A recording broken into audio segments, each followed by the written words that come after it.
Jadi dimasukkan mama ke sanggar itu sebenarnya untuk menyalurkan bakat yang ada sebenarnya gitu. Jadi di rumah waktu joget-joget, pelet India ditonton. Ya, dan ditiru juga joget India. Langsung tari India. Yang berhantak-hantak batis itu pepaci tahambur pokoknya. Bukannya kalau tari piring itu banget tebang itu gue jatuh. Kalau yang di pinggir sudah buka hantar ya di tangannya. Ya Allah. Jadi ketika menari itu sosok anggun padahal di bawah. Aduh. Jadi kita begini gitu kan.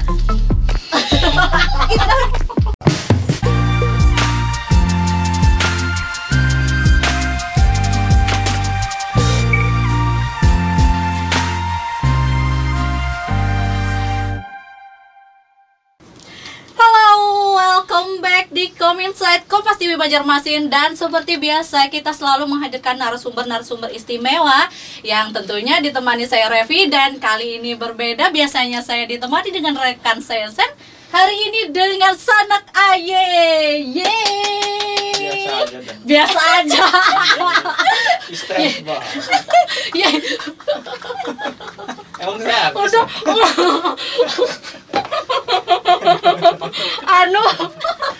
Rasa udah kayak yang salah nih atau apa ininya kayak yang salah. Oke. Hari ini seperti biasa kita sudah ditemanin dengan narasumber yang cantik pula, berprestasi pula nih Ayah. Siapa lagi kalau bukan Putri Yunita Permata Kumalasari. Tapi biasanya dipanggil dengan Putri Yunita aja ya. Putri Nita sih. Oh, Putri Nita, oke. Iya. Dan Putri Nita ini juga atlet tari juga, ya, betul. Terus juga dosen juga. Pokoknya banyak lagi yang kita ulas dari seorang Putri Nita. Dan oke, gimana kabarnya hari ini, Pak?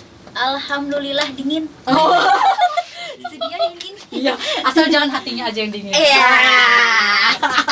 Bagaimana Sanak Ayah? nanti dipanasin. Kalau mau. Oke, kegiatan sehari-harinya sekarang apa nih? Sekarang ngajar. Karena ya masih tercatat sebagai tenaga pendidik di program studi pendidikan seni pertunjukan. Kalau orang dulu mengenalnya tuh program studi pendidikan sendera Tasik. Nah, sekarang tuh nomenklaturnya berganti menjadi program studi pendidikan seni pertunjukan Universitas Al Makassar. Alhamdulillah masih dipercaya. Kemudian apa ya, karena kita dosen itu punya tridharma, jadi bukan hanya mengajar tapi penelitian juga, pengabdian juga gitu ya. Terus ya mungkin beberapa minggu ini jadi juri FLS 2N tingkat SD. Jadi dari kemarin tuh tingkat kecamatan, keliling tuh timur, kecamatan Banjarmasin Timur, Banjarmasin Tengah, Banjarmasin Selatan. Terus nanti tanggal 21 di Kota Banjarmasin. Berarti itu kesibukannya menjuri ya, lebih banyak ya. Berarti ini anu aja nih, karena ini kan mau dekat lagi mau FLS 2N kan, festival lomba siswa nasional gitu. Festival lomba seni siswa nasional gitu. Nah, jadi saya kebetulan diminta untuk jadi juri. Ada beberapa minggu inilah gitu. Itu. Siapa lagi ya? Paling barusan tadi ngantar anak-anak PY, ngejab, menari di salah satu hotel. Kemudian apalagi ya? Berarti sebenarnya aktivitasnya ini ngurus-ngurus anak sebenarnya. Hah? Ngurus-ngurus anak didik, anak-anak orang. Iya. Oke, si Putri ini kan seorang penari ya. Setahu saya basicnya latar belakangnya itu. Nah, pengen tahu nih gimana nih bisa masuk ke dalam dunia tari, seni tari itu sendiri. Apakah memang pengennya dari Putri sendiri atau gimana? Mungkin boleh diceritakan? Oke. Sebenarnya ceritanya agak kelam ya, Wah. Jangan kelam. Cukup masa lalu ya kelam.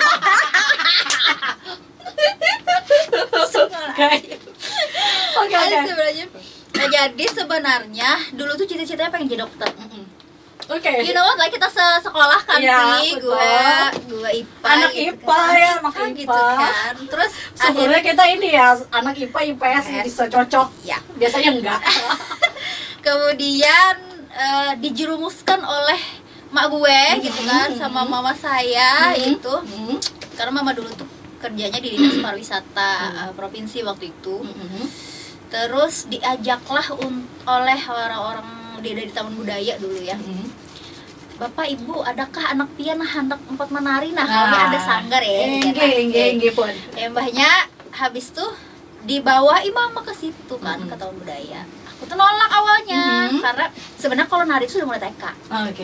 Nari itu udah TK, perpisahan. Tapi dipaksa juga. Enggak, waktu TK tuh perpisahan tuh disuruh guru. Oh, disuruh guru. Jadi intinya semuanya disuruh. Dari TK disuruh guru. Dari setelah itu disuruh mama. Tapi TK, habis TK ke SD itu kan udah nggak lagi menyentuh tari tradisi kan. Terus SMP itu baru dirumuskan sama mama gue gitu kan. Jadi disuruh tuh dipaksa, dan waktu itu masih ingat gitu, ke Taman Budaya itu aja masih nangis waktu itu. Saking paksaan itu tadi. Apa sih gitu kan tari tradisional itu. Waktu itu zaman gitu kan. Iya Gitulah anak-anak zaman dulu gitu ya. Nah, terus tapi lama-kelamaan kesininya kok kayak ada mungkin mama itu sudah melihat bakat saya gitu ya dari kecil gitu, karena dulu kalau 17-an juga kan juara 1 lomba joget di komplek gitu kan. Jadi sudah kelihatan bakat itu gitu, akhirnya diarahkan. Nah, jadi setelah masuk sanggar itu ternyata seru nih, ngejob gitu kan. Terus makin kesininya ada event-event sampai misi kebudayaan mewakili daerah, sampai kita juga waktu kuliah tuh juga sempat mewakili ke Malaysia waktu itu. Festival Tari Borneo. Oke, nanti untuk itu nanti ditahan dulu, nanti kita cerita khususnya nanti. Oke, siap. Jadi itu intinya kesininya akhirnya malah mencintai. Berarti awalnya dari terpaksa tiba-tiba jadi cinta ya. Padahal jarang-jarang loh sesuatu yang dipaksakan itu berakhir dengan cinta. Asik. Karena mungkin menyadari gitu ya bahwa jalan hidup tuh nggak mesti kita sendiri yang memilih gitu. Betul. Kadang ada yang memilihkan gitu. Jadi jalannya mungkin ya ibu saya yang memilihkan. Gitu. Dan pas kebetulan emang jalannya itu cocok buat saya gitu ya. Kayak gitu. Jadi ya udah akhirnya dijalanin sampai sekarang. Sampai pun kuliah tuh juga awalnya ya pengen mau jadi dokter awalnya ya gitu. Tapi ya mungkin biaya nggak ada gitu kan orang tua. Terus sempet juga mikir mau ke farmasi, sudah sempet ikut tes kuliah. Terus tiba-tiba padahal pengennya tuh kuliah ke Jawa waktu itu kan, mau ke isi Jogja lah gitu, tapi nggak dikasih sama orang tua. Masih kecil gitu kan, jangan gitu. Terus tiba-tiba ada brosur nih, ULM buka prodi seni gitu kan. Mah, ini kada boleh ke Jawa, lu numpet sini aja lah gitu. Iya. Besoknya ada tes psikotes farmasi, gak ikut lagi dong. Ya udahlah gitu kan. Tes yang hari pertama aja udah ikut. Eliminasi udah yang itu aja. Ya udah habis itu, dan sebenarnya itu saya angkatan pertama. Memang waktu itu memang fakultasnya memang baru buka. Prodinya angkatan baru pertama buka. banget Iya, berarti ya, pertama. Iya, kan bareng sama Bayu Basari itu kan. Terus siapa lagi tuh yang Dea yang punya Sanggar Nuansa. Jadi kita satu angkatan itu juga sebenarnya belum pasti tahu itu tuh bakalan buka apa enggak. Karena kan kampus itu waktu itu kalau misalnya ada 40 mahasiswa yang mendaftar baru dibuka. Ya nekat aja gitu, aku nekat aja gitu kan. Jadi sampai orang-orang Taman Budaya juga kami jar orang habut-habut jar 4 tes, kenapa kamu ada 4 tes jar kayak itu loh. Ulun ada disertasi karena waktu itu masih mandiri, belum ada reguler waktu itu, masih mandiri. Itu memang jalurnya ya kalau misalkan ada daftar ya udah terima gitu ya, nggak ada jalur tes ya berarti. Ada jalur tesnya ada, cuman ya karena waktu itu kan mungkin membutuhkan mahasiswa gitu kan. Ya udahlah gitu kan, akhirnya mungkin ada beberapa juga yang sebenarnya tidak memiliki bakat seni, ya karena memang mencari mahasiswa pada saat itu, ya masuk aja gitu, asalkan memenuhi kuota 40 itu, akhirnya terbentuk, akhirnya jadi buka prodi itu gitu. Ya udah akhirnya, ya udah gitu. Terus sempet dikecengin sama orang-orang Taman Budaya juga, mau kuliah di mana gitu. Ulun nak menghadangi Tasik gitu kan. buka gerak, jagoannya kan buka gerak. remeh aja ya awal-awal gitu ya, karena memang baru pertama kali. Amun kada buka ajar, maksa ikam di ITB aja. Sekalinya apa Institut Taman Budaya. Institut Taman Budaya sekalinya. Maksa kami di ITB aja. Sekalinya alhamdulillah dan ternyata di situ juga memang apa ya jalan Tuhan lah gitu kan. Allah kasih jalan, akhirnya ikut lomba-lomba di tingkat fakultas sampai universitas, sampai kita juga dari universitas mewakili sampai ke nasional, internasional gitu kan. Luar biasa. Nah itu alhamdulillah. Dan terus sampai akhirnya jadi dosen tari. Dan memang di luar dari prediksi ya, di luar prediksi sama sekali awalnya. Dan memang kadang apa yang kita citakan waktu kecil itu kadang berbanding terbalik dengan realis. Kemarin cita-cita waktu kecil apa? Mau jadi apa? Gak punya cita-cita. Sebenarnya bukan gak punya cita-cita, udah lupa gimana waktu kecil. Tapi memang kalau aku sendiri sih memang dari SD tuh kalau ngeliat orang di TV pengen dong kerja di TV ya emang sebenarnya ya alhamdulillah yang sampai yang gitu ya. Iya karena seru gitu, karena memang nggak suka apa ya yang orang kerja yang kaku kayak gimana kayak gitu. Kalau di dunia media kan kita enak ya, sosialisasinya enak gitu. Oke, balik lagi ke Putri. Nah, saat Putri masuk Sendera Tasik, kan Sendera Tasik itu banyak sekali nih isi seni tari, seni musik, drama, seni peran, segala macam. Kenapa malah tertarik di tari? Mungkin lebih fokus di tari. Kenapa nggak pengen coba? Oh, aku nih memang awalnya emang tari ya. Kenapa nggak pengen coba yang lain gitu? Kami waktu di Sendera Tasik itu belum ada konsentrasi, jadi belajar semua. Oh iya, belajar gitar, belajar piano, belajar biola. Itu bisa semua ya? Belajar drama, bukan bisa semua sebenarnya. Pusing gitu kan. semua gitu ya? Pusing semua gitu. Drama, tapi kalau misalnya yang lebih banyak bergelut sih di tari sebenarnya sama di drama. Jadi drama modern atau teater modern ataupun teater tradisional gitu ya. Jadi beberapa kali juga kan sering didelegasikan untuk main Mamanda, tau Mamanda? Iya. Mamanda tari teater tradisi Kalsel kan, gitu Banjar. Jadi berapa kali memang ada lomba gitu kan, kemudian perform juga ada gitu. Nah selain menari itu ikut teater gitu. Itu tapi di musik ini sebenarnya itu ya, musik itu sebenarnya perlu, karena gini ya, kalau di tari dia kan lebih mengeksplor motorik kasar. Kalau di musik itu lebih mengeksplor motorik halus, gitu ya. Ya kamu dulu kan main gitar, pernah ngajarin tapi kan? Gue gak mikir saya motorik ini motorik itu. Coba ada gitar, oh bagus ya, coba gitu. aja. Jadi gitu. kan hanya motorik kecil ya, kan, betul. Dan itu kan sebenarnya kan perlu perlu waktu untuk belajar istilah orang Banjar tuh betugul. Iya, betul. Bujur banget. Main tunggul. Nah, tahu kan aku kayak apa ya, sampai bakal-bakalan tangan ikam main gitar pokoknya. Nah, ingat aja kalau waktu anak band. Jadi istilah orang Banjar tuh kada tunggul di situ. Oh iya. Ya biasanya kan kada behinip tadi pang. Makanya kayak jadi masuk akan mama ke sanggar itu sebenarnya untuk menyalurkan bakat yang ada sebenarnya gitu. Jadi di rumah ketujuh joget, film India ditonton. Ya, dan ditiru juga joget India. Mantap. Kayaknya langsung tari India. Bahasa omong-omongnya nanti belajar bahasa India juga ya.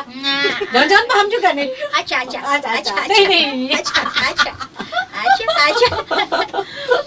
Ya gitu, alhamdulillah lah pokoknya. Oke, apa nih? Ayo. Kalau tari itu lebih tertarik ke tari mana gitu? Atau tarinya campur aduk atau gimana? Aduk. Bisa kan? Dikombinasi gitu antara modern dengan tradisional. Ya, kombinasi. Ya, betul. Mungkin Putri bisa jelasin dulu dari tari-tari itu ada berapa banyak tari? Banyak banget. Macam tari, terus ujung-ujungnya Putri fokusnya di tari apa kayak gitu. Kalau dibilang fokus sebenarnya awal aku gini ya, dari TK itu belajarnya disuruh menari tari giring-giring. Dengar kami mahio gitu kan anak-anak tuh Itu pakai giring-giring tari tuh kan. giring-giring. Oh, yang iya. memang peruntukannya untuk tari anak-anak gitu, tari giring-giringnya. Kalau yang tari giring-giring dewasa kan ada juga.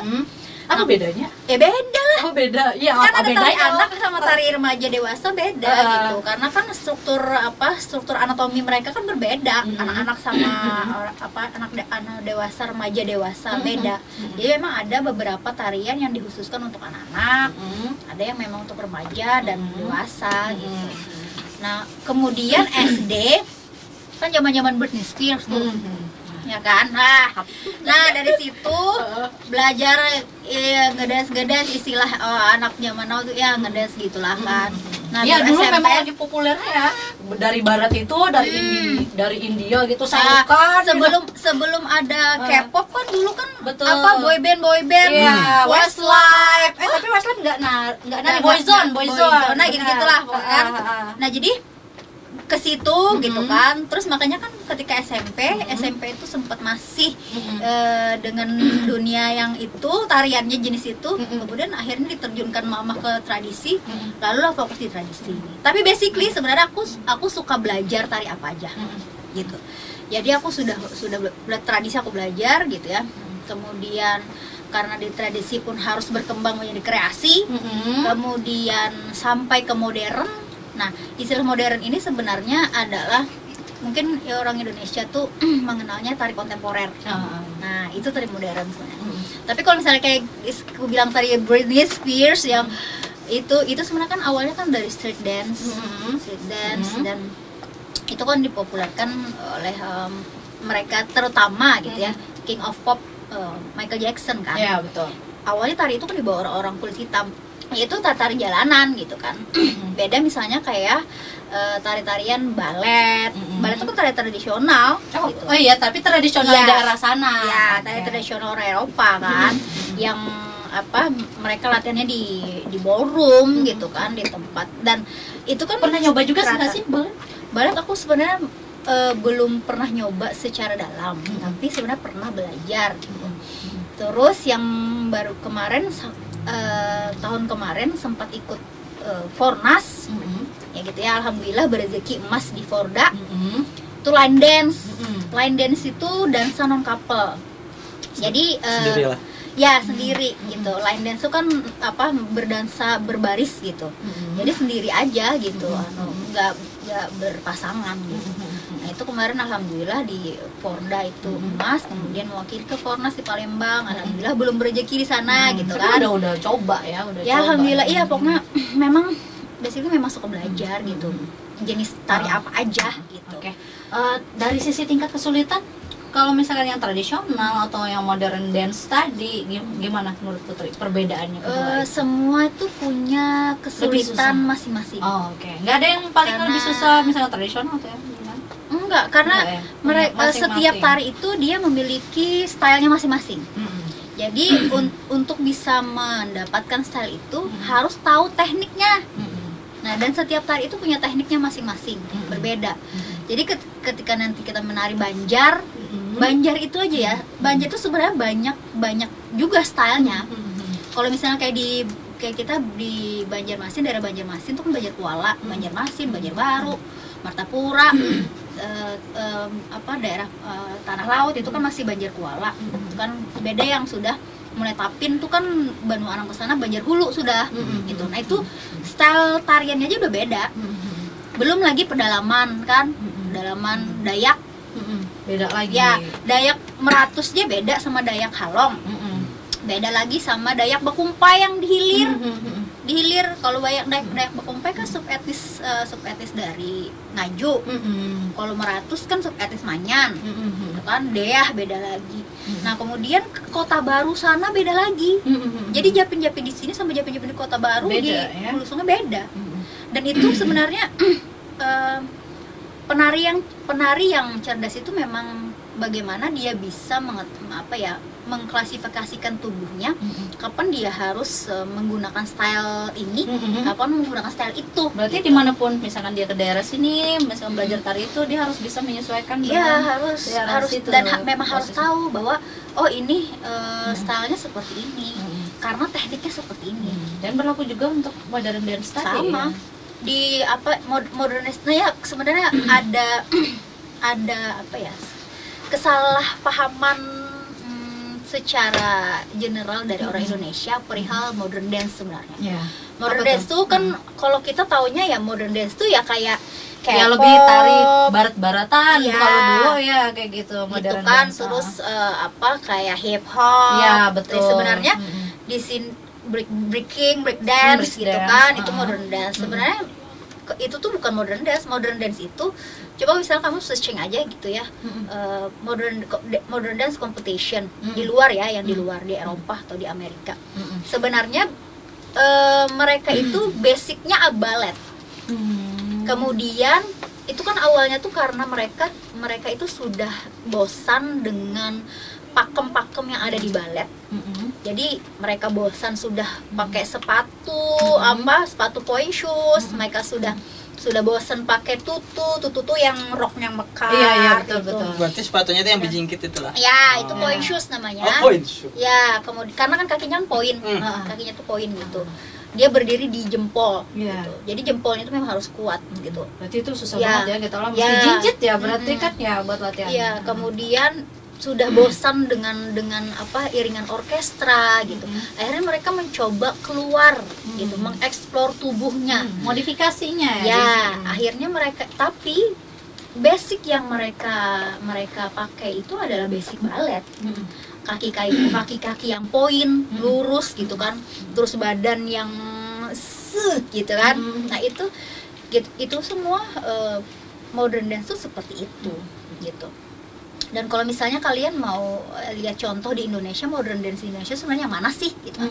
Modern dance Indonesia itu kalau misalnya kalian lihat pernah nonton salah satu ajang pencarian bakat di televisi gitu ya, mungkin saya kasih tahu ya, nama timnya tuh Ksatria gitu ya, Ksatria gitu kan, yang berlima gitu ya, penarinya 3 cewek 2 cowok. Nah itu tuh modern dance seperti itu. Jadi basicnya tuh tari tradisional, tapi dia garap sedemikian rupa dengan konsep kekinian. Betul. Nggak lagi misalnya yang cewek pakai sanggul, nggak lagi yang cowok pakai blangkon gitu. Misalnya tari Jawa gitu ya, nggak lagi gitu. Terus kostumnya tuh sudah modifikasi gitu. Oke, misalnya mereka menggunakan apa ini kain apa yang biasa kebaya itu apa sih? Apa sih kayak yang buat kebaya tuh? Apa namanya? Kayak tilai kan, jar baja tuh tilai, brukat gitu kan. Nah, tapi kan modelnya tuh sudah modern gitu kan, kekinian gitu kan. Terus apa memakai batik gitu kan, tapi batiknya juga sudah sedemikian rupa diolah dengan modern tadi. Nah, itu sebenarnya tari modern itu. Iya, berarti tarian ini sebenarnya juga memadukan suatu tradisi juga ya. Bukan memadukan, mengembangkan. Jadi tidak lagi terpaku pada pakem-pakem tradisi gitu. Jadi biasanya kan tarian Indonesia itu kan kita punya pakem ya kadang ya. Ada yang misalnya tarian yang memang asal muasal dari keraton. Itu memang tata krama keraton kan. Senyumnya nggak boleh kelihatan gigi. Itu kalau tarian keraton gitu. Gitu. Kalau kita di Banjar tuh kan ada tari baksa kembang. Iya, baksa kembang. Aku tahunya cuma baksa kembang ya. Baksa kembang gitu kan. Aku kira jaksa kembang. Jaksa kembang. Soalnya baksa kembang. Baksa kembang. Pengadilan loh ya. Nah, itu jadi apa pengembangan. Jadi eksplorasi dengan sebebas-bebasnya gitu. Sebebas-bebasnya. Kemudian ada salah satu guru saya, beliau dosen isi Jogja, dosen isi Solo, dosen isi Surakarta, Mas Eko PC. Jadi beliau tuh kan sering membawa timnya gitu ya keliling dunia. Kalau kamu searching tuh Mas Eko PC itu jadi tarian beliau itu ya tarian modern yang selalu dibawa keliling-keliling negara gitu kan. Yang basicnya apa yang diambil? Semua diambil dari tari-tari tradisional Indonesia. Berarti memang basicnya dari tarian Mas. tradisional Iya. dikembangkan dengan budaya-budaya dari luar gitu ya. Bukan dikembangkan dengan budaya luar, tapi kita sendiri membangkan. Nah, sebenarnya inilah yang apa ya, Gimana? pemahaman orang Indonesia tuh beda antara modernisasi dengan westernisasi. Oke. Mau jadi segala sesuatu yang apa berbau modern itu belum tentu dari barat gitu. Segala yang kekinian itu belum tentu dari barat gitu ya. Tapi kadang orang Indonesia tuh berpikir segala sesuatu yang dari barat itu ada hal modern. Oke, Ya, ya, benar. gitu kan. Kalau orang awam Nah, memang gitu. Kalau yang dari Indonesia ya tradisional Iya. gitu kan. Tradisional. Padahal tidak gitu. Pemikiran yang namanya pemikiran modern itu bukan berarti harus dari luar gitu. Kita sendiri pun bisa gitu sebenarnya berpikir kekinian gitu kan. Gak mesti harus dari luar gitu. Jadi itu sih sebenarnya banyak. Jadi kadang saya juga apa ngobrol sama Mas Eko PC tuh ada satu anak murid beliau juga gitu kan, tahun berapa, tahun kemarin mungkin ya, ngisi workshop di Banjarmasin gitu kan. Mas, AGG nih anu gitu kan, nih dia mau datang lagi nih AGG nih, mau workshop lagi nih tahun ini nanti, tapi di Banjarbaru nggak di Banjarmasin. AGG mau workshop nih gitu kan, workshop apa katanya? Modern dance. Ini maksudnya modern dance apa nih? Wah udah ngek gitu. Iya sih Mas, sebenarnya ada apa kesalahan pemahaman orang Indonesia banget kata beliau gitu, banget. Tapi kayaknya itu hanya orang-orang yang tari ya, Iya, yang itu. tahu betul. Yang tahu itu karena kan kebanyakan orang apa di luar seni ya, seni itu taunya ya simple lah, berpikir sesederhana itu. Kalau misalnya mungkin yang sesuatu yang belajar modern ya secara dari barat gitu. autodidak gitu ya.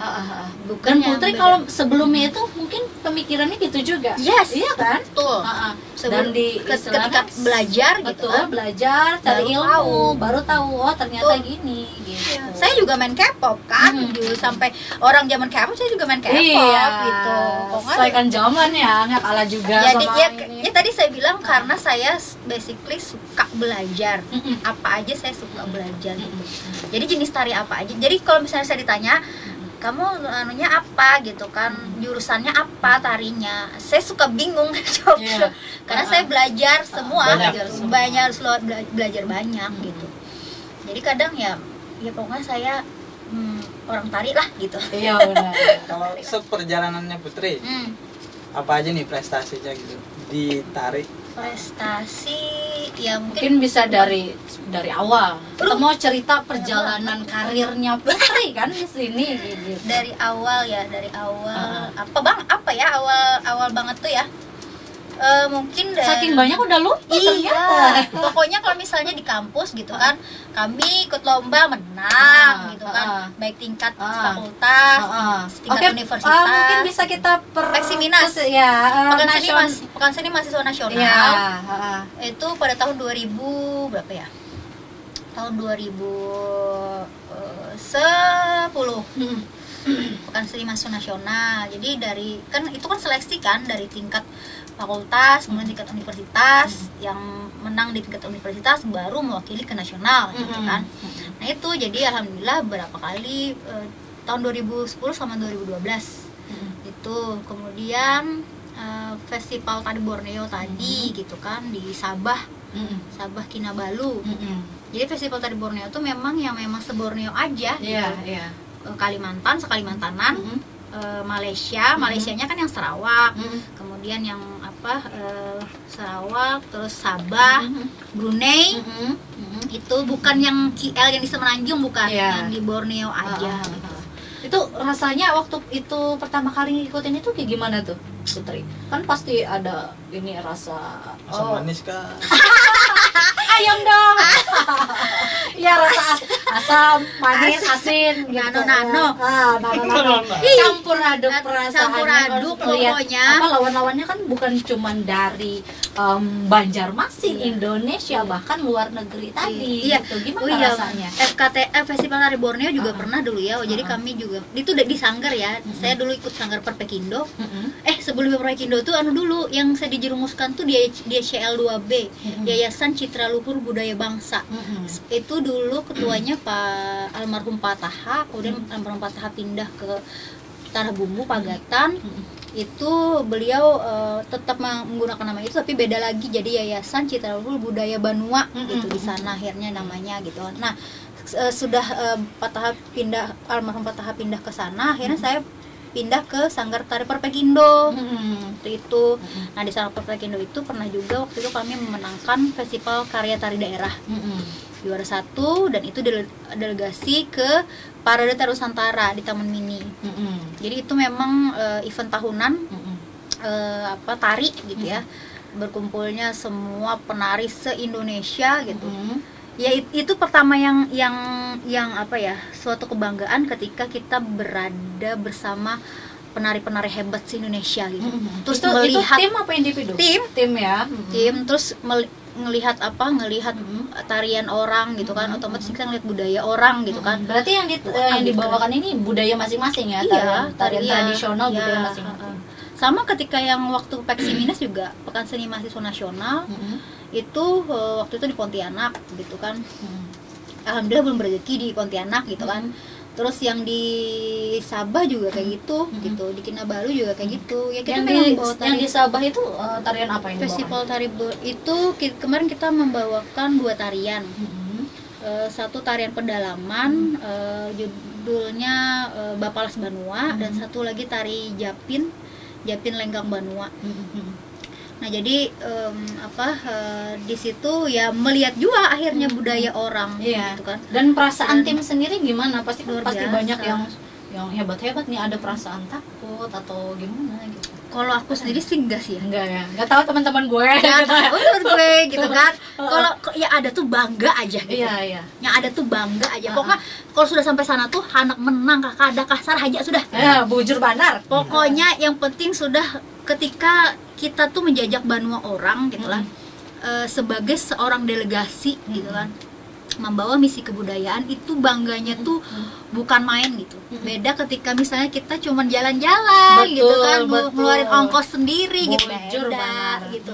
Jadi pokoknya ketika yang di itu juga ya, kalau di Parade Tari Nusantara itu lantainya itu dari bawah tuh lampu. Jadi di panggungnya tuh berlampu dari bawah. Yang biasanya dulu nonton di video gitu, aduh bila lah aku ke sini mudahan karena akhirnya ke situ duduk di situ kan awal nari tuh just rambut ya Allah gitu kan, langsung yang amazing banget lah kalau bisa tuh loncat-loncat di situ ya kan gitu rasanya. Jadi kayak langsung kayaknya tuh langsung soulnya tuh langsung langsung merasuk, langsung kayak langsung tambah semangatnya. Iya betul. Jadi di situ tuh menang kah kalah kan dai lagi peduli, yang penting aku sudah berjajak di situ gitu. Pokoknya kebanggaan lah ketika bisa menjadi seorang delegasi, itu sangat bangga. Dan proses latihannya itu berapa lama? Nah itu dia. Itu biasanya kan suka dukanya di latihannya itu ya. Ketika kita untuk mempersiapkan festival itu biasanya latihan tuh 1-3 bulan. Oh lama banget lah. Iya, untuk hanya sampai 5-7 menit tarian. Buset. Jadi dan itu porsi latihan itu perharinya tuh berapa durasinya? Durasinya bisa kalau kita menghadapi kompetisi itu sebenarnya bisa sampai 5 jam per hari. 5 jam per hari. Tapi kalau misalnya yang biasa latihan rutin itu 2 jam. 2 jam per hari. Kalau latihan sanggar itu kan 2 minggu sekali, dan itu 2 jam sekali latihan gitu. Kalau kompetisi, apalagi yang ikuti kompetisi nasional atau internasional lebih panjang lagi lah. Iya, karena persiapannya kan banyak kan. Apa aja itu? Banyak yang jelas kan kita persiapan koreografi itu.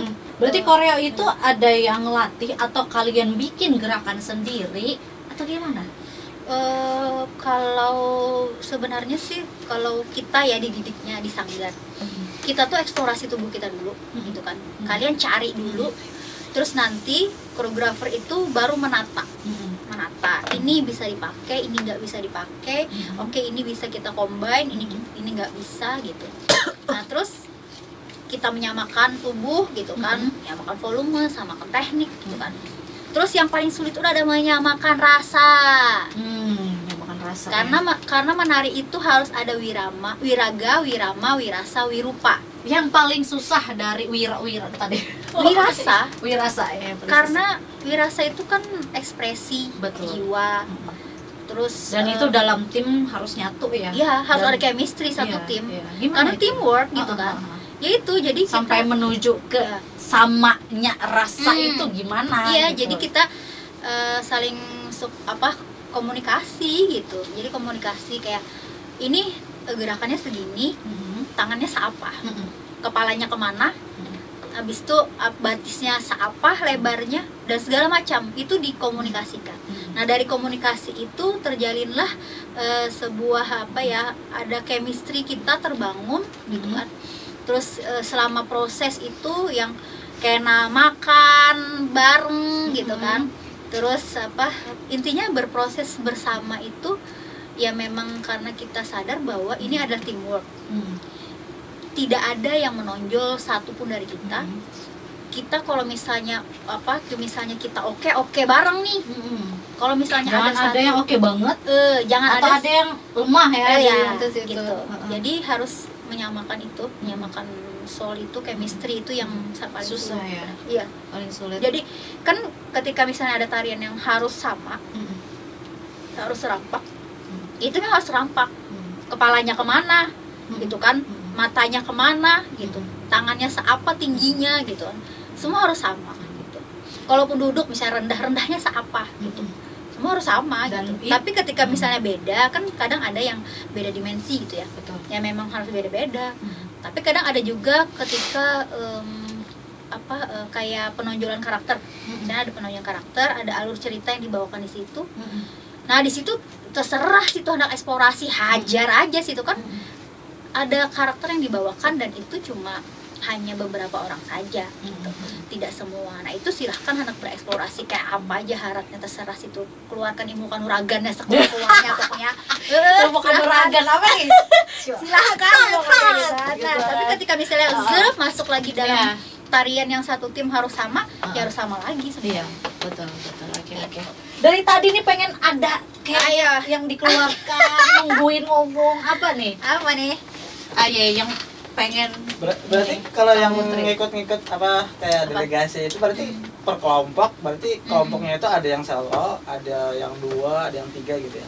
Enggak, jadi kalau misalnya untuk tari tradisional itu memang satu tim. Biasanya kalau yang di event-event nasional itu sekitar 7-9 gitu ya. 7-9 mungkin. Kalau misalnya untuk di internasional itu 10, biasanya Grup aja nih ya, 10-12 grup gitu. Durasinya juga beda. Kalau misalnya di nasional itu maksimal ya 7 menit durasi. Tapi kalau di internasional itu minimal 10 menit durasinya. minimal ya. 10 menit. 10 menit. Berarti tapi minimal 10 menit itu tapi bagi para penarinya itu lama ya. Lama banget kan? Lama. Itu banyak koreonya. 6 bulan itu untuk Iya. 10 menit itu. Iya. Yang paling lama itu berarti memikirkan proses gerakannya. Iya, jadi kan tahapan untuk penggarapan karya tari itu kan awalnya dari pencarian ide dulu nih. Pencarian ide, kemudian bisa observasi, riset lah gitu kan tentang tema apa yang mau diangkat. Berarti tuh ditanya satu-satu gitu, apa aja nih masukannya gitu. Ya betul, betul. Jadi kita nih kita ada tema ini yang hendak diangkat gitu. Kira-kira kayak apa nih, kayak gerakannya, kemudian pijakannya apa nih gitu kan. Banjar kan banyak gitu.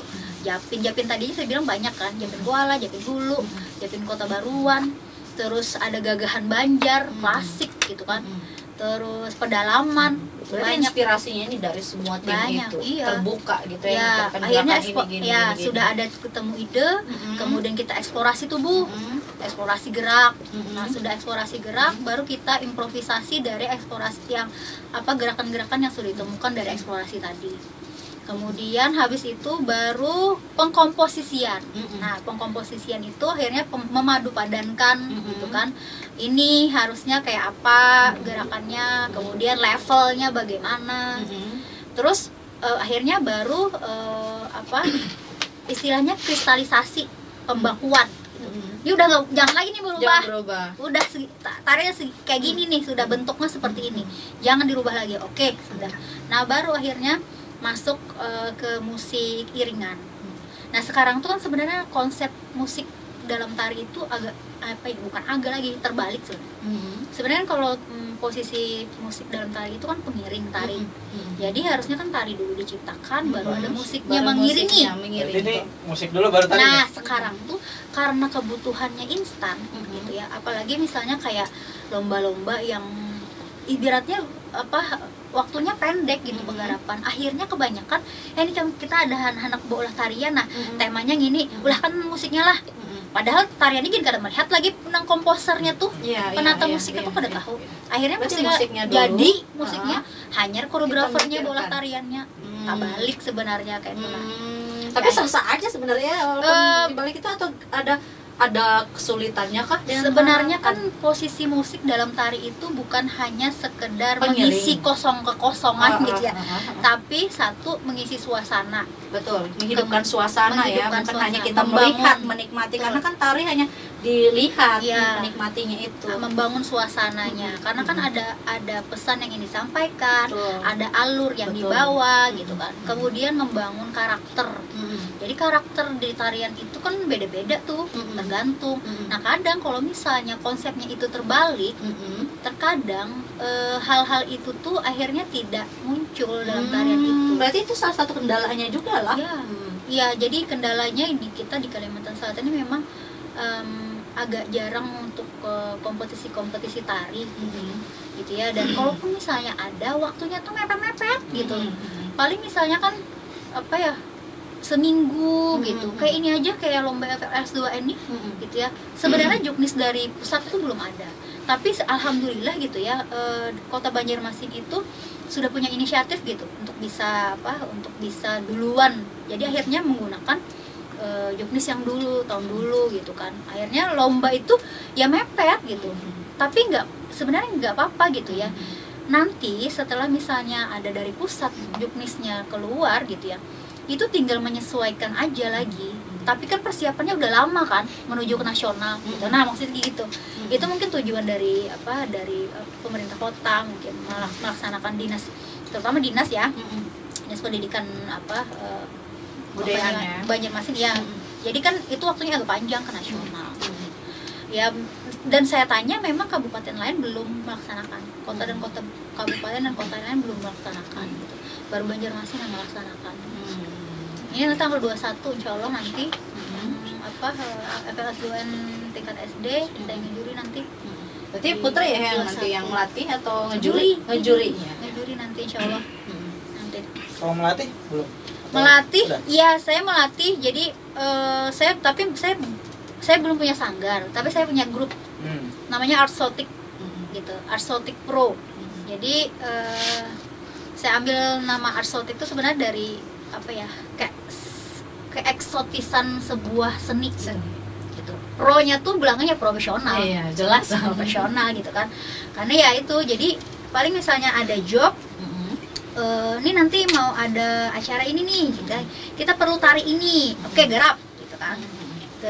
Jadi biasanya penarinya sih kebanyakan dari mahasiswa saya gitu.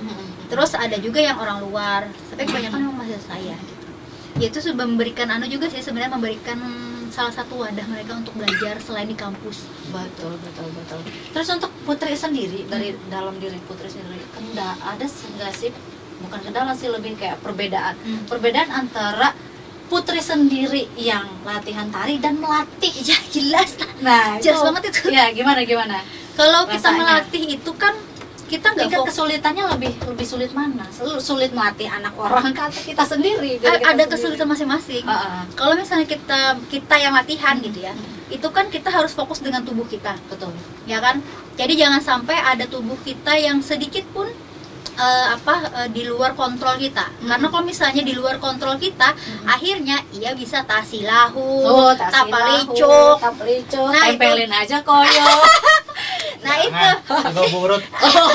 Ujur bandar. Nah itu, jadi kita harus fokus dengan tubuh kita gitu.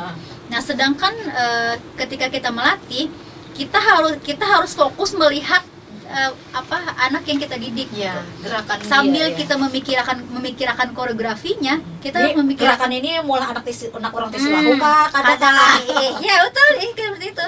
Nah, koreografi ini bisa dia tangkap apa tidak gitu, cocok apa tidak gitu kan. Oh, memang ada ya yang cocok atau tidak itu? Iya, karena tidak, ya saya kembali lagi bahwa tidak semua penari sebenarnya dia bisa paham dengan atau dia paham masalah klasifikasi style gerak.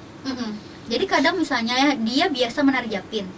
Kadang ada ketika menari pedalaman, japinnya terumpat-umpat ke tari pedalaman. Atau kaku. Tari pedalaman.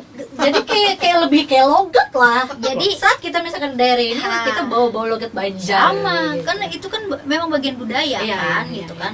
Seni kan bagian dari budaya, sama bahasa juga. Berarti ini logat tubuh. Ya betul, bahasa tubuh betul. Nah itu jadi kita fokus ke anak didik gitu kan. Dia bisa apa tidak, kita cuma mencontohkan sedikit. Ini gerakannya kayak nih, tua gapat manam jupan. Nah, lakukan, dilihati bujur kadanya menggarakan, mun kada bujur harus dibujuri loh kayak itu. Nah, Dan saat tidak bisa bujur berarti ada apa? ya ada apa. Dan kalau misalnya sudah beberapa kali dicoba dia tidak bisa melakukan koreografi itu, harus diganti koreografinya yang memang dia bisa melakukan. Kayak saya bilang tadi, bisa cocok apa tidak, dia mampu mengeksekusi apa tidak gitu. Kadang memang ada penari yang dia tidak semua bisa menangkap koreografi dengan baik, ada gitu. Tapi ada juga memang yang dia sudah tubuhnya sudah cerdas gitu. Ketika dia melihat sebuah koreografi gitu ya, terus masuk ke otak, terus langsung ditransfer ke tubuh dia, langsung dapat. Ada. Tapi ada juga yang belum bisa. Mental ya. Iya, ada. Harusnya ke sininya, ke hulunya, ke hilir ada kayak itu. Nah, kayak itu. Nah, padahal menurut dia sudah betul menggerakkan, tapi ternyata nggak benar gitu. Itu Karena memang badannya kayaknya Ya. dari ini yang nggak cocok. ya Iya. itu ada gitu yang memang penari seperti itu. Dan biasanya kayak kalau kayak gitu tuh Kesulitannya. solusinya apa? Ya itu dia solusinya. Misalnya kita coba beberapa kali, dia tidak bisa mengeksekusi juga, berarti kita harus ganti alternatif koreografi yang lain. Gitu. Berarti yang Gerakan lain, kalau misalkan itu tim berarti yang lain juga ikut ganti Iya, ya? jadi harus oke. karena itu tim gitu ya, nggak boleh Keseragaman, betul. Jadi semua harus bisa mengeksekusi dengan baik, tidak hanya 1-2 orang, karena itu teamwork gitu. Kalau misalnya ada satu yang melemahkan, akhirnya itu ambiar semua jadinya gitu. Jadi itu ada kelebihan dan kekurangan masing-masing ketika diri kita sendiri yang latihan dengan kita yang ngelatih gitu. Kalau kita yang ngelatih tuh nih otaknya sambil mikirin anak orang kan gitu. Kalau kita yang latihan sendiri, kita mikirin tubuh kita sendiri. Gimana bisa cocok sama yang lain kayak gitu. Iya, kayak misalnya mata kuliah ya. Ada mata kuliah, saya pegang mata kuliah olah tubuh gitu kan. Ya beda sama saya sendiri yang olah tubuh. Saya paling contohkan gitu kan. Kayak gini nah. Atau misalnya sini satu orang, coba sini kan. Ini kayak gini, tubuhnya tangannya di sini, kakinya di sini, kepalanya di sini gitu kan. Oh iya Bu, siap. Yang lain ngikutin. Gitu. Jadi berasa ketika misalnya udah lama nggak latihan ya, membalikkan performa tubuh itu memang agak sulit gitu. Tapi alhamdulillah sih saya ada aja sih beberapa gitu kan. Tapi memang terasa ketika dulu yang kita intens latihan sama yang sekarang nggak intens latihan tuh berasa ya. beda. Terus untuk kan olah tubuh nih, dalam mengolah tubuh itu sendiri apa sih rahasianya? Apakah ada jaga makanan atau cuman sering latihan aja kayak gitu? Ada nggak sih sesuatu yang mesti dijaga? Ya pantangan lah kayak gitu bahasanya. Gimana? Sebenarnya ya olahraga dan tari itu sebenarnya sama ya kalau saya bilang. Makanya kan sekarang kan ada olahraga tari, gitu kan, dance sport. Sekarang sudah ada masuk salah satu cabang olahraga kan, dance sport. Nah karena instrumen utamanya ya tubuh, gitu. Instrumennya ya tubuh sendiri, gitu kan. Ketika misalnya pengolahan tubuh bukan hanya mengolah tubuh exercise atau latihan aja, tapi memang asupan juga mendukung. Apa nih? Ada pantangannya apa? Pantangannya paling misalnya jangan terlalu banyak makan makanan berlemak, gitu kan. Banyak minum air putih. Karena ketika kita latihan itu, air putih itu sangat membantu supaya tidak dehidrasi, gitu. Dan sebenarnya sih harus mengurangi yang namanya es, gitu. Jadi ketika latihan tuh sebenarnya dijaga sebaiknya tidak minum air es ketika latihan, karena suhu tubuh itu naik, gitu. Dan ketika panas ya, naik. Ketika kita minum es, kaget, dem gitu kan. Itu kalau misalnya daya tahan tubuhnya lagi turun, ya akhirnya drop, gitu.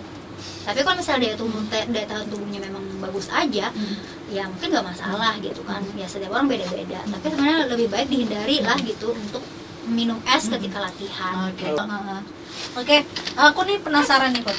Kan selama Putri dalam sisi posisi Putri sebagai penari ya, bukan sebagai pelatih. Sebagai penari kan sudah sering banget nari ini itu. Nah, pernah nggak sih cedera? Pernah. Pas kapan itu? Ikut apa? Dan latihannya terus gimana sampai cederanya? Makanya kan saya bilang harus kontrol ya. Ketika misalnya ada nggak kontrol sedikit aja, ya akhirnya bisa cedera. Jadi kadang kayak kaki bengkak, terus yang lecet, tapi itu biasa ya. Nggak ada yang parah banget. Yang parah tuh pertama waktu kami tari massal Radap Rahayu, waktu itu di Murjani. Salah satu penari tuh ada yang tidak membawa kaos kaki. So semua penari, berapa itu waktu itu ya? Mungkin ada 40-an gitu. 50-an gitu ya. Semua lepas kaos kaki dan itu panas, aspal Murjani. Gitu. Melepuh. Ya karena kebersamaannya, tapi kebersamaannya yang bikin merana timnya, bukan yang enak-enak. Itu di tengah perform tuh aja ada yang sudah lari ke pinggir karena nggak tahan panas itu. Aku tuh nggak bisa dong. Kan posisinya tuh kan ada beberapa ya dipecah gitu kan, 1, 2, 3 begitu kan, ada beberapa tim gitu. Posisi aku tuh pas di center sini, pas di depan gubernur dan wakil gubernur. Kan bisa lari dong. Iya. Masa iya? Sopan. Ya udah. Profesional gue. Kalau nama gue dipertaruhkan di sini. Kalau yang di pinggir-pinggir sudah bukan dah. Iya. Yang di tangannya. Ya Allah. Gimana itu rasanya waktu menari tari Radap Rahayu kan. Radap Rahayu tuh kan kaliannya alun ya, alun gitu kan, terus anggun gitu kan. Jadi ketika menari tuh sosok anggun padahal di bawah. Aduh. Jadi sampai gini gitu kan. Gitu dah. Itu berapa lama itu tariannya tuh mungkin menahan panasnya. sekitar 7 menit sampai 9 menit pun kalau nggak salah. Waduh. Jadi sampai lumayan lama. ke backstage tuh akhirnya emang melepuh. Akhir semua pertolongan pertama udah disemprot kaki tuh semua. Itu satu lagi tuh waktu di Riau. Jadi sebelum kami waktu itu kan itu aja sih eksibisi aja, eksibisi. Jadi nama eventnya tuh Rentak Gendang Negeri Serumpun. Jadi waktu itu yang serumpun-serumpun Melayu diundang kan, termasuk Banjar gitu. Kemudian sebelum Kalsel perform, itu Padang dulu perform. Padang bawa tari piring yang berhantak-hantak batis, itu pepaci tahambur pokoknya. Bukannya kalau tari piring itu berarti banget. Bang, itu gue jajak tuh. Itu tim mereka itu memang itu kesalahan atau memang bukan memang atraksi, itu atraksinya. Dan itu sebenarnya bisa dipelajari mereka. Jadi bagaimana caranya menginjak beling itu tanpa kaki itu terluka. Itu ada tekniknya. Itu tarian mereka. Tari mereka. Imbasnya habis itu pepaci tuh bahamburok tuh pepaci tuh. Nah habis itu dan waktu itu sore itu hujan, panggung itu outdoor, basah gitu kan, pepaci mana-mana. Jadi menari tuh habis Padang Kalsel, batis tuh berdarah menari, kenapa paci? Tapi karena udah ada yang ngebersihin atau panitia nggak ada ngebersihin? Ada. Itu kan sebenarnya mereka itu kan sudah ada itu kayak terpal disediakan. Tapi karena buahnya tuh berjajak berhindik-hindik tuh kemana-mana papacinya tuh. Iya. Mungkin sudah dibersihkan oleh panitia, tapi karena posisinya malam dan karpet basah, Nggak kelihatan. itu ada yang ketinggalan. Harus selalu. Iya, itu terjajak. Jadi menarik itu sampai batis berdarah. Aduh, itu Pernah. satu tim kayak gitu. Aku Banyak aja. banyak ya. Wah, Aku aja. kok cuman dia terus yang ini yang sial ya. Kalau yang melepuh tuh rata-rata melepuh semua. Iya. Kemarin Tapi yang tuh. paling parah lu. Itu enggak, ada yang satu lagi Ah. temanku yang parah banget selingan. Parah banget pokoknya. Kalau aku sih ya parah tapi bisa Masih teratasi inilah. lah gitu kan. Nah itu berdarah di kakinya, tapi penonton, nah ini itu profesionalitas lagi. Penonton tuh nggak mau tahu Iya, yang penting istilahnya ya lu gue lihat bagus, tarian lu nggak cantik peduli. gitu Iya, kan, cantik. menghibur. Iya. Udah lo mau mati-mati gitu kan, nggak peduli penonton gitu. Jadi ya Itu sebenarnya ya, apa dukanya juga ya. ya profesionalitas itu. tarinya. Dan memang setiap latihan tari tuh nggak mungkin semua tidak pernah cedera tuh nggak mungkin. Pasti pernah cedera.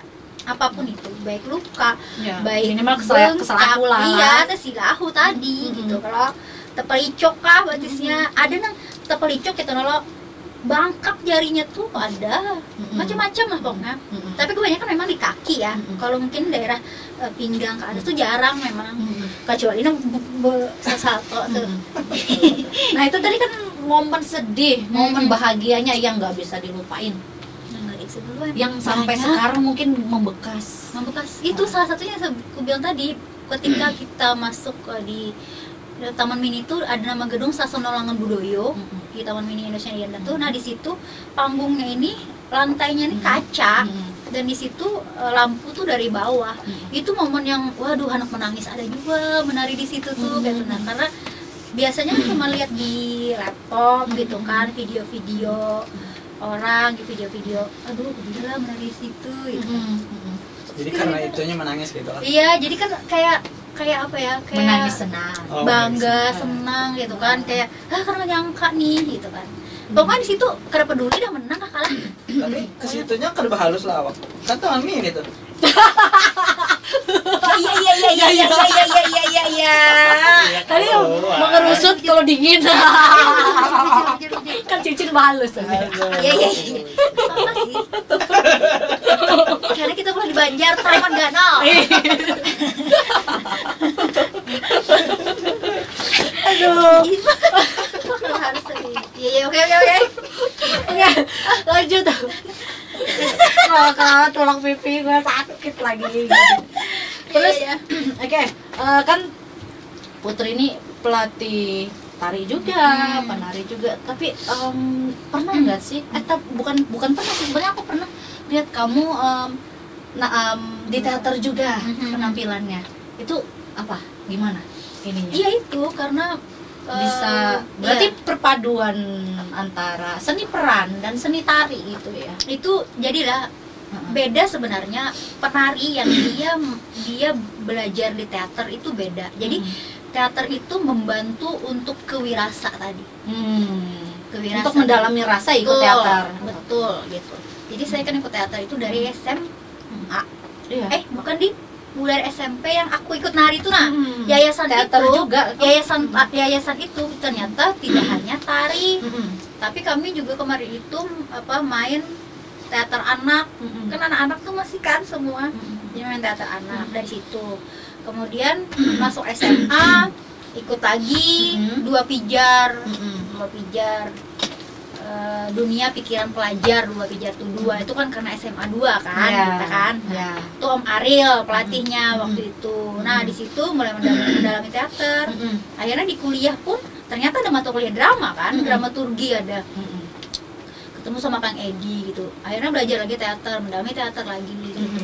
Terus di Sanggar Teater Banjarmasin, teater tradisi gitu kan, main Mamanda. Terus ya itu akhirnya Itu berasa taman budaya situ lah. ya betul. Bukan Taman Gonol. Tapi Taman kalau- Gonol juga sih. Kalau teater yang di mall betul. Taman Gonton. Banyak. Itu maksudnya apa? Ya sama aja. Nyenggol. Nyenggol. Iya. Nah, memang sangat berasa ketika kita mendalami dunia teater atau drama itu itu memang memiliki apa efek ya, ada efek, ada impactnya ketika kita menari. Jadi untuk meresapi sebuah karakter di dalam tarian gitu kan, bagaimana menyampaikan, karena kan tari itu kan sebuah pesan universal ya, yang bagaimana orang bisa menangkap sebuah pesan yang lewat tubuh gitu kan, gak mesti harus lewat bahasa gitu. Nah, dan tubuh itu akan kosong kalau misalnya tidak diisi gitu. Nah, tidak diisi. Jadi memang harus ada feel dalam tubuh itu. Jadi menari itu bukan hanya sekedar bergerak kemudian diiringi musik sudah selesai kayak itu. Tapi kayak apa caranya tarian ini bisa memberikan ekspresinya sampai juga ya, ke orang lain, ceritanya ada sampai, ekspresi, kemudian ada pesan yang ingin disampaikan itu nyampe ke penonton gitu kan. Nah, itu yang sebenarnya harus dilakukan oleh penari. Oh, berarti ikut di teater itu untuk mempelajari itu tadi pendalaman karakter itu. Ya, mengolah rasa, mengolah rasa. Enggak ada niatkah untuk ke teater, lebih ke seni peran? Atau merasa tertantang gitu juga di seni peran saat Putri juga ikut mendalami peran dalam saat proses menari? Iya, betul. Ketika di teater itu kan kita memerankan banyak karakter gitu ya. Dari situ sebenarnya kita bisa mempelajari karakter-karakter orang secara tidak langsung. Jadi ketika kita belajar teater tuh, di dunia ini ada karakter orang kayak inilah gitu kan, di dunia tipu-tipu ini gitu kan. Berarti dunia ini tipu-tipu ya. Oke. Di dunia tipu-tipu semuanya ini, pakai topeng. Di dunia tipu-tipu ini banyak karakter orang gitu kan. Ya kita mempelajari banyak hal. Dan sebenarnya ketika kita menghafal naskah gitu ya, menghafal naskah itu kan itu tuh jalan tuh otak kiri otak kanan tuh jalan terus tuh. Jadi di situ banyak yang diasah sebenarnya di teater itu juga gitu. Jadi sebenarnya tari dan teater itu saling bersinergi ketika kita mempelajarinya bersama. Aku sih merasanya seperti itu gitu ya. Jadi karena sama-sama instrumennya tubuh sendiri. Ketika kita menari tubuh kita sendiri instrumen utamanya. Ketika berteater kan seperti itu. Walaupun memang didukung dengan properti, tapi yang utama kan ya tubuh kita sendiri. Kalau bisa ditranslate gitu lah. Pas kita menarik ini ada translate di sini. Gerakan apa ini? Kalau bisa. Mungkin nanti bisa Sadakaya menciptakan. Baca di sini. Saat kayak ini ada. Capek banget kan penonton tuh mana melihat ke translate cari gerakannya. Fokusnya. Iya. Ya, oke. Terus ini saat Putri di dunia tari, seni tari, ada nggak sih seorang atau role modelnya Putri? Ada pasti. Siapa? Terus apa yang Putri ambil, pelajaran apa yang seorang Putri ambil dari sosok itu? Banyak sebenarnya role model tuh. Jadi satu tuh pelatih saya ya, Om Heri Adi Haris ngaran Sidin, pelatih. Jadi klasifikasi tubuh Sidin tuh sangat cerdas gitu. Jadi itu yang buat saya bahwa standarisasi gerak tari yang bagus tuh seperti ini loh, gitu kan. Terus saya lihat beliau bergerak, kita komparasi dengan yang lain, iya sih gitu kan. Kayaknya kan oke beliau nih. Nah, akhirnya kan bisa menjadi role model kan. Gitu. Terus ada lagi beliau dulu penari juga di Sanggar Perpekindo, partner juga oleh Om Heri, ada namanya Om Ipir di Pagatan. Waduh, enggak sih. Beliau itu udah di Pagatan kan, sekarang udah di Tanah Bumbu. Kalau si Dintu menari, aduh kerennya luar biasa. Dan ini role model cowok ya, dua-duanya ya. Yang cewek saya belum ada punya role model sebenarnya kalau yang untuk cewek gitu ya, di Kalsel gitu. Kalau di luar siapa ya? Di luar siapa ya? Model saya. Siapa? Siapa ya? BTS. Untung. Hari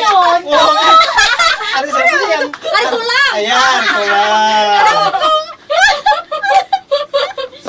setiap dia ngomong tuh kita ya ketawa aja ya.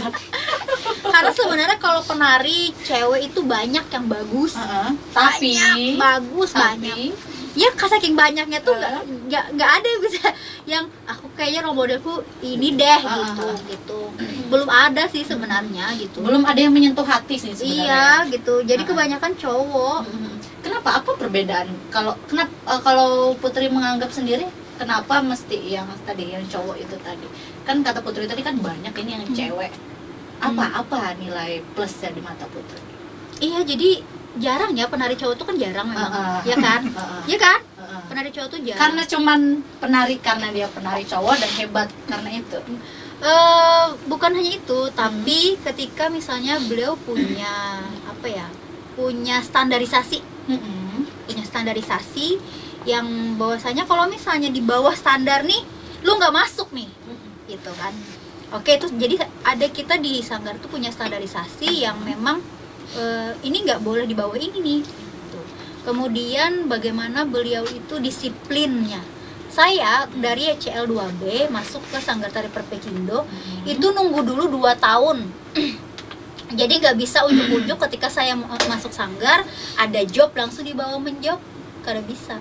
Jadi 2 tahun dulu ditempa bujur-bujur. Jadi penempaan itu bukan hanya penempaan fisik, tapi juga penempaan mental.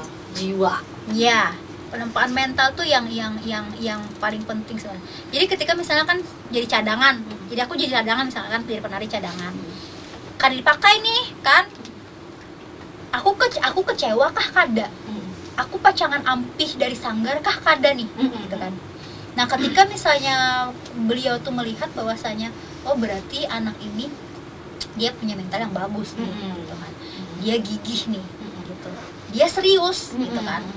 Dia serius belajar gitu. Nah, akhirnya oke, berarti saya pun akhirnya ketika dengan mahasiswa saya pun melihat seperti itu. Jadi saya bisa membedakan mana anak yang memang serius, mana yang dia nggak serius.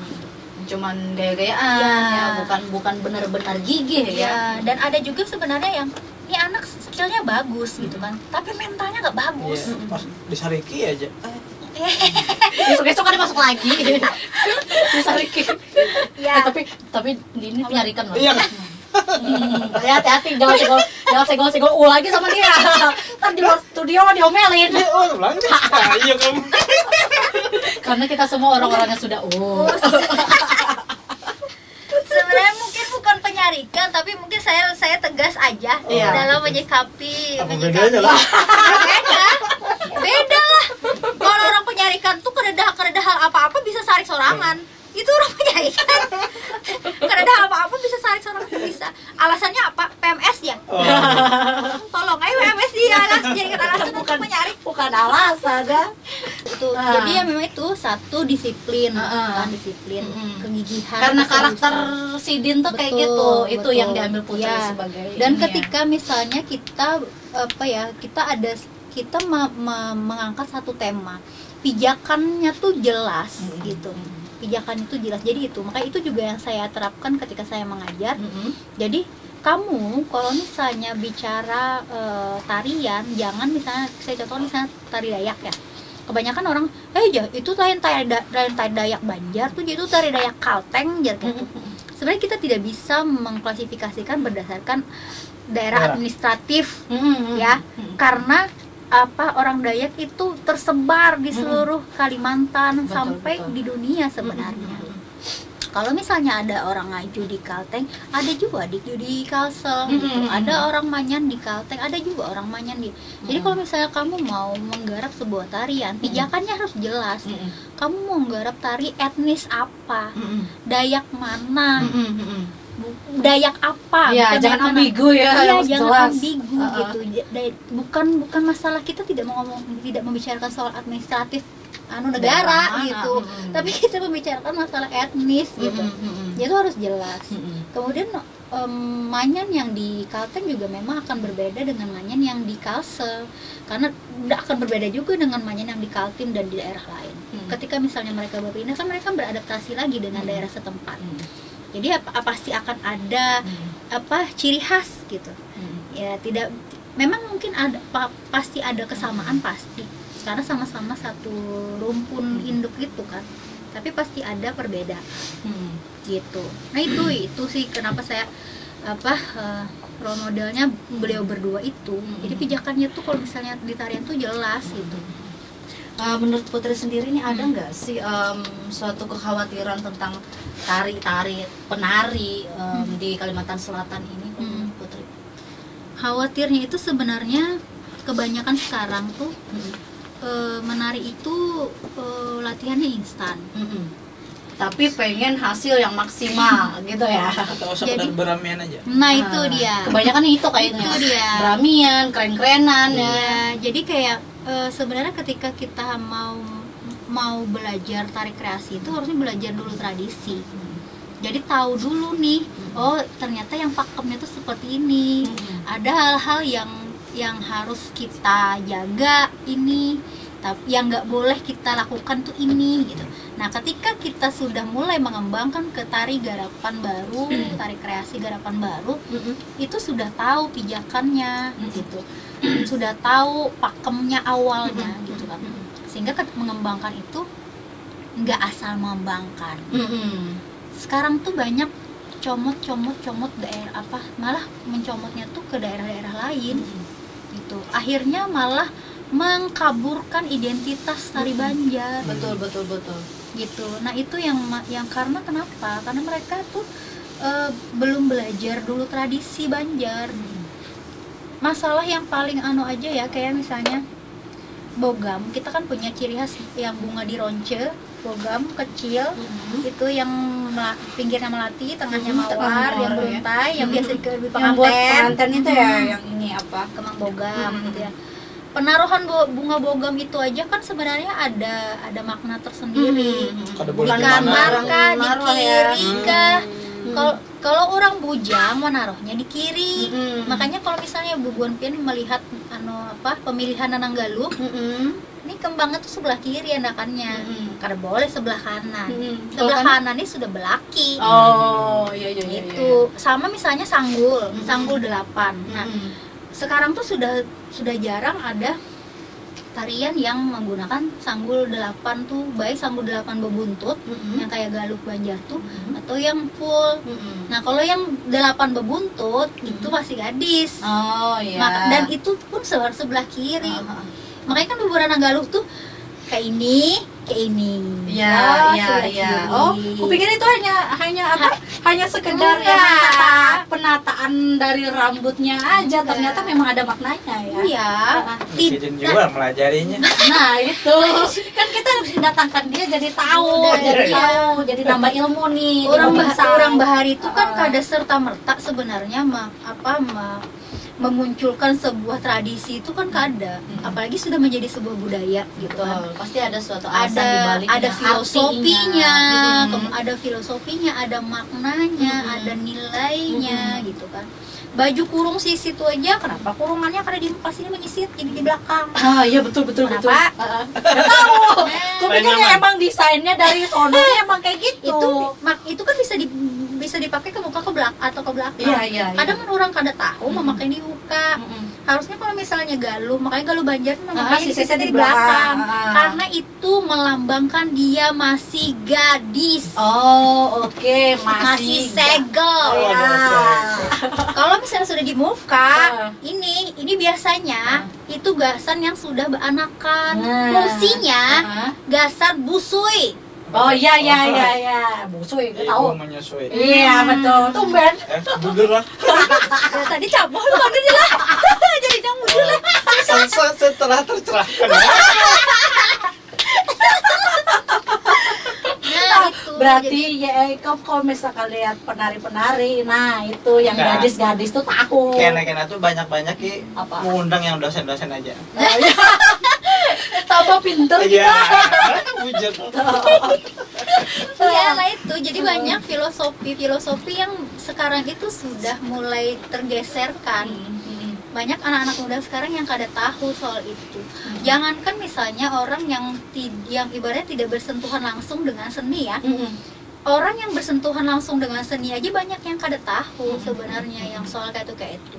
Kalau sudah sudah kawin itu sanggul delapannya full, gitu kan. Nah itu sekarang misalnya kayak saya contohkan kayak Menara Rahayu aja kan harusnya memang sanggul 8 itu kan, 8 berbuntut kayak galuh. Sekarang tuh cuman kucuk putar-putar sudah.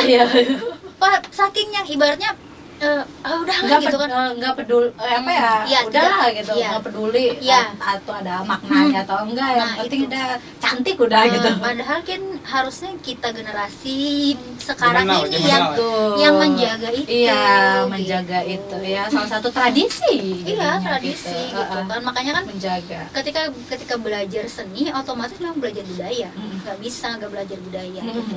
Karena ketika kita misalnya mau mempelajari seni kada tahu budayanya, camuh jadinya. Nah, benar-benar. Lalu ibaratnya apa ya, kadada tidak ada pijakan, tidak ada sebuah identitas, yang akhirnya malah ini tarian apalah gitu, nah malah absurd jadinya gitu. Nah makanya saya sih sangat prihatinnya itu gitu. Apalagi sekarang misalnya pun ada event lomba gitu ya, event lomba itu juga waktunya itu sangat sempit gitu. Dari misalnya pengumuman ada lomba dengan pelaksanaan lomba sangat sempit.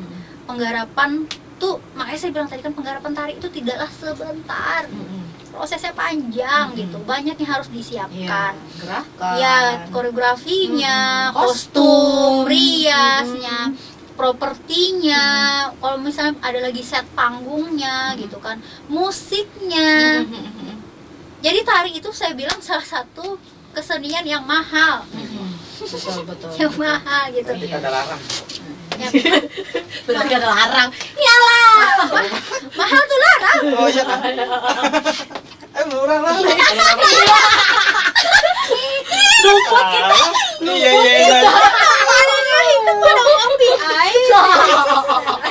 Luput kita. Tuh, makanya kan jadi Aduh, saking ininya black banyak mak.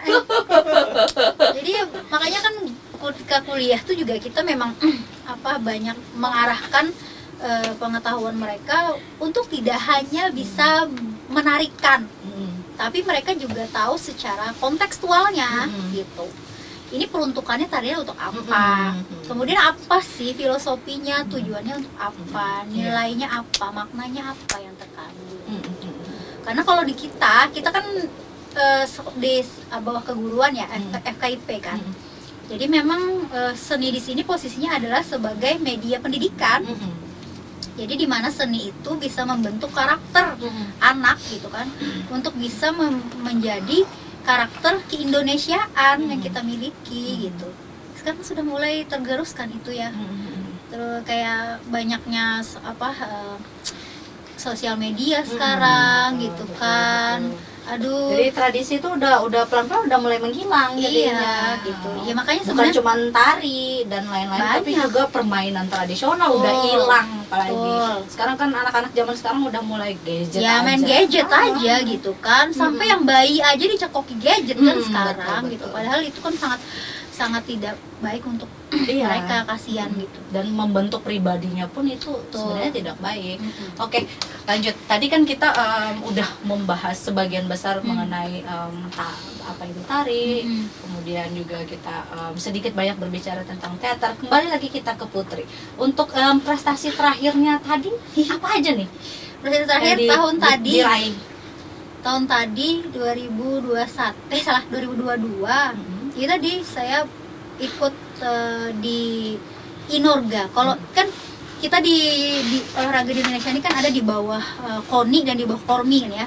KONI itu olahraga prestasi, KORMI itu olahraga masyarakat gitu. Nah, saya ikutnya yang di KORMI nih ya, sebagai, kalau misalnya di KONI namanya atlet, kalau di sini namanya pegiat. Kalau di KORMI pegiat. Nah, nama kalau di sini kalau di KONI namanya cabang olahraga, kalau di KORMI namanya Inorga, induk olahraga. Nah, saya ikut induk olahraga. Ini ya, ribet banget ya. Singkatannya ini. Induk Olahraga ILDI, Ah. Ikatan Langkah Dansa Indonesia. Berarti dansa ya yang dikompetisikan. Ya, dansa gitu. Tapi tadi line dance, dansa berbaris, non couple gitu. Nah, jadi ikut Dansa berbaris maksudnya gimana? Iya, jadi berbaris kita tuh 2 3 nih berapa orang kan peserta di sini berapa ya berbaris. Itu dengan Kompetisinya. gerakan yang sama. Betul. Oh, Itu modern lah. Bukan modern juga gitu ya. Karena dansa itu juga tari tradisional Tari mereka. tradisional mereka tadi. Gitu kan. Tari tradisional mereka gitu. Yang kalau tari Latin itu dari Kuba gitu kan. Kemudian tari banyak jenis dansa ya. berarti barisan itu tim atau gimana? Enggak. Enggak. Ada Berarti, perorangan. Semua jadi gini, itu dengan satu gerakan. Kalau kategorinya dia ada kategori grup, kemudian ada kategori perorangan. Nah, di perorangan ini ada kategori pelajar, dewasa, instruktur, sama senior gitu. Senior tuh ya 40 tahun ke atas. Kalau grup itu satu grup itu ada 5 orang. Jadi ya kayak menari, tapi jadi kalau di line dance tuh gitu, hitungannya tuh cuma paling 32 hitungan lah. Bedanya tuh cuma beda di arah hadap. Misalnya arah hadap 9, 1 2 3 4 5 6 7 8, 3 kali 2 berarti 4 kali 8. Habis itu pindah arah ke sini sama gerakannya. Pindah lagi ke sana gitu kan. Kalau misalnya kalian sering Kok lihat jadi kayak senam poco-poco, ya? betul. Jadi bayangannya kan kalau Iya. kayak gitu kayak senam ya. Iya, kayak poco-poco. Ah. Poco-poco. Nah, kayak gitu. Tapi ini memang diambilnya dari gerakan dansa. Gerakan dansa. Macam-macam tuh, ada caca. Jadi ada kalau Putri sendiri samba. gerakan dansa itu gimana? Caca itu. Hah? Itu kru kita. Oh, iya. Kru Oh, kita. namanya Caca. Halo Caca. Jadi ada caca, ada samba gitu kan. Banyak lah, ada rumba, ada ada waltz itu di Star Ballroom. Banyak lah gitu kan. Kalau di dansa itu dia itu olahraga tapi dia dansa. Terus Gerakannya. kemarin gerakannya Putri yang mana? Waktu itu untuk kategori dewasa itu genrenya di waltz, di standar ballroom gitu. Kalau misalnya kalian sering nonton film-film Disney atau film-film Barbie Iya. yang dansa-dansa di kerajaan, Oh iya, itu, oke gitu. itu waltz, nah itu standar ballroom. Oh. Nah jadi kayak gitu gerakan anunya Oh, berarti itu sendiri ya? sendiri. Kan kalau misalnya kita lihat di kartun-kartun kan sama pasangan. Nah, berpasangan. Nah, biasanya kalau gimana itu? kalau yang berpasangan itu biasanya yang di prestasi, yang di KONI. Nah, kalau di situ nama cabornya itu IOD, Ikatan Olahraga dan Sport Indonesia. Kebetulan saya juga pernah menjadi ketua IOD Kota Banjarmasin tahun 2020. Tapi saya memutuskan untuk mengundurkan diri karena ada berbagai hal dan hal lainnya lah gitu kan. Gitu. Tapi di situ saya tidak jadi atlet waktu di IOD, saya jadi pengurus. Nah, yang waktu di ILD sebenarnya saya nggak ada niat juga sih mau ikut itu ya kompetisi. Jadi kembali lagi, basically saya suka belajar. Saya belajar bukan hanya untuk diri saya sendiri. Saya belajar untuk mengajari anak orang lagi gitu. Amal jariah. Ya, amin. Ya itulah yang mungkin amal jariahnya itu yang bisa dilakukan. Nah, jadi tapi waktu itu pada tahun 2022 itu DPW itu Dewan Perwakilan Wilayah yang di Martapura Kabupaten Banjar itu baru terbentuk. Dan di situ dimintalah oleh Ibu Helda itu ketua DPD-nya, ketua Dewan Perwakilan Daerah Kalselnya untuk support di situ. Put, kamu bantu di situ ya gitu. Untuk apa? Ini kita mau ada Forda, kita mau ada Fornas. Ya gila gitu kan. Oke lah gitu kan. Nah, akhirnya saya sama sepupu saya gitu, ada kakak saya, Kakak Rina. Kita akhirnya jadi pegiat di Kabupaten Banjar. Tapi sebenarnya mungkin sekarang posisi saya di ILD itu jadi bukan hanya sekadar pegiat ya. Sekarang di ILD juga saya dimasukkan dalam kepengurusan di bagian pelatihan. Berarti yang setelah menang itu Pelatihan. baru yang itu tadi masuk? Apa? Yang itu tadi, yang pegiat, jadi pegiat itu. Pegiat, iya maksudnya pegiat itu atlet peak. Oh iya. Jadi nama istilah di forum oke, itu oke. pegiat. Kalau Jadi kan di ada dua tuh yang di sini namanya. kalau Kan istilah. Wait, ya kalau misalnya di Itu agak susah Ya. kalau nginget-nginget istilah. olahraga Anak prestasi IPS. olahraga prestasi itu atlet kan. Kalau di olahraga rekreasi atau olahraga masyarakat itu pegiat namanya gitu istilahnya. Nah jadi saya bukannya pegiat, kemudian ternyata karena ada satu pengurus yang beliau mengundurkan diri, dan sebenarnya mengundurkan diri itu karena memang tidak boleh doubling dengan, karena beliau kan pengurus juga di Banjarbaru. Jadi tapi pengurus inti. Nah kalau sudah pengurus inti di DPW, dia nggak boleh masuk ke pengurusan di DPD gitu. Kecuali misalnya di DPW itu paling misalnya kayak anggota apa gitu kan, bisa juga. Nah karena beliau di sekretaris di situ, sekretaris apa wakil ketua ya lupa, pokoknya itulah inti gitu. Akhirnya saya diminta untuk mengganti posisi beliau gitu di pelatihan, di divisi pelatihan kalau ada gitu. Nah ini sebenarnya kemarin tuh ada workshop di Jakarta kan, tapi belum ada rezeki mau ke sana gitu. Workshop karena sebenarnya tahun kemarin itu harusnya yang di tahun 2021, tapi karena COVID akhirnya pending dan dilaksanakan Fornas 2021-nya di 2022. Kan rata-rata banyak kayak gitu ya di sana ya kegiatan. Nah yang sebenarnya benar tahunnya itu di tahun ini. Jadi tahun ini ada lagi nih. Tahun kemarin di Palembang, tahun ini nanti di Jawa Barat. bulan berapa tuh? Bulan Juli. Nggak tahu nih nanti berezeki kah, mudah-mudahan berezeki. Kan kemarin dapat medali emasnya kan? Emas kemarin. Berapa lama sih latihan? Ya itu sama sebenarnya tari sama berbulan-bulan. Berbulan-bulan juga dan istilahnya usaha tidak mengkhianati hasil. Ya alhamdulillah gitu. Tapi kalau pas sudah di nasional kada kawa, seorang hanya bacabur. Orang di sana harat-harat sudah. Jadi Benyalam udah orang. iya benyaram semua. Seorang hanya bacabur. Aja ada burit itu. Udah kawan namanya mai orang. Jadi sadar diri aja gitu kan di sana masih. Nah nanti mungkin nggak tahu tahun ini gitu kan. Nggak tahu lah kalau rezeki kan. Gitu. Oke, las. Yes. Harapan Udah las aja. ya. Oke. Ada kerasaan. Ada kerasa. Oke, ini apa impian harapan Putri selanjutnya apa nih?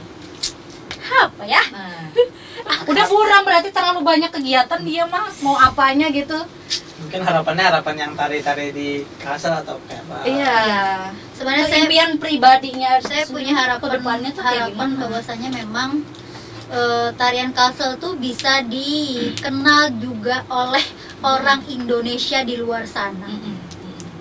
Gitu ya. Jadi kayak sama mungkin bisa dikenal kayak orang kenal tari pendet di Bali, kayak orang kenal tari jaipong di Jawa Barat, kayak tari kecak. kayak orang kenal tari kecak di Bali gitu kan, orang kenal tari Padang, tari piring di Padang. Nah, harapannya memang seperti itu. Jadi kita memang punya sebuah identitas budaya yang memang orang tahu, oh ini Banjar nih gitu. Ada memang sebenarnya orang-orang yang tahu, tapi memang tidak banyak gitu. Tidak banyak yang tahu bahwa ini Banjar. Saya aja misalnya ke luar daerah gitu kan, orang mana gitu kan, orang Banjar, orang tuh pasti nanya balik lagi, Banjaran, Banjarnegara, Banjarmasin gitu. Baru nggak, oh Kalimantan. Kalimantan pasti orang Dayak ya gitu kan. Banyak hutan ya? Kan tadi sudah dipadahi orang Banjar gitu, berarti orang Dayak jadi gitu. Jadi orang tuh memang masih belum banyak yang kenal dengan Banjar. Jadi harapan saya memang Bisa terangkat lah nama Banjarmasin dari tarian gitu ya. ya dari tarian, dari segala aspek Semuanya. sebenarnya. Orang kan taunya kalau orang Banjar itu sugih, pengusaha batu bara. Iya, taunya itu doang. Itu doang. Taunya itu Iya doang. kan? Bukan dari sisi prestasinya. Iya. Pokoknya waktu saya sekolah di Bandung juga. Jadi kira orang saya anak pengusaha batu bara. Padahal di kosan juga. Padahal asli. Saya waktu kuliah S2 sempat jualan kue. Gitu kan. Jadi untuk menambah biaya hidup saya di sana gitu kan. Jadi kamu nih jualan kue buat apa gitu kan, buat itu ya, buat apa kan, kemarin tuh kan ikut UKM kan, buat itu ya, bantu UKM itu ya, mau ada kegiatan kan UKM. Enggak, ini jualan saya pribadi, saya bilang gitu, nambah uang saku saya gitu. Jadi kalau misalnya kuliah di Bandung ya, kuliah di Bandung tuh, Bandung itu ya 11-12 Jakarta lah ya, lu mau apa aja gitu kan, gas aya weh gitu kan, apa aja ada gitu kan, ya ikam aja lagi hendak memfilter diri gitu, apa aja 24 jam ada di Bandung, karena apa ada gitu. Tapi ya seorang aja yang memfilter diri gitu kan. Ya sebenarnya memfilter diri itu karena ada duit juga.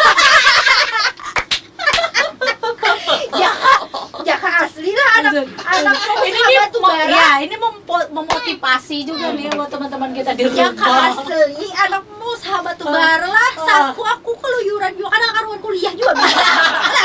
Karena ada berduit ya lo bujur-bujur lain. Jadi di kos saja. Jadi kalau pas buri ke Banjar kan, kamu ke Bandung kan semalam jadi ya dia kemana aja sudah aja, kayak kemana-mana. Kuliah waronda ya. Kemana-mana. Kalau duit. Tapi itu pertanyaan standar orang Banjar. Iya. Pokoknya kalau stigma orang Banjar pun, kalau misalnya ketika itu bisa sekolah Kalau di keluar, luar berarti orang ini berduit. Dan orang-orang di luar sana kalau tahu apa orang Banjar daerah, Banjar, orang daerah kuliah ke gitu banyak kan. duitnya juga. Apalagi orang Banjar bos batu bara. Bos batu bara kaya. Batunya yang lebih. Batu akik ya. Batu akik ada. Batu kemarin tuh ada lah.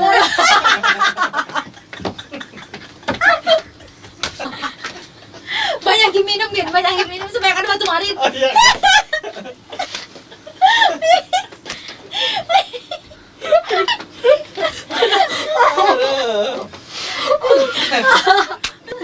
Aku lagi Astagfirullahaladzim. Ya, pokoknya hal-hal seperti itu gitu.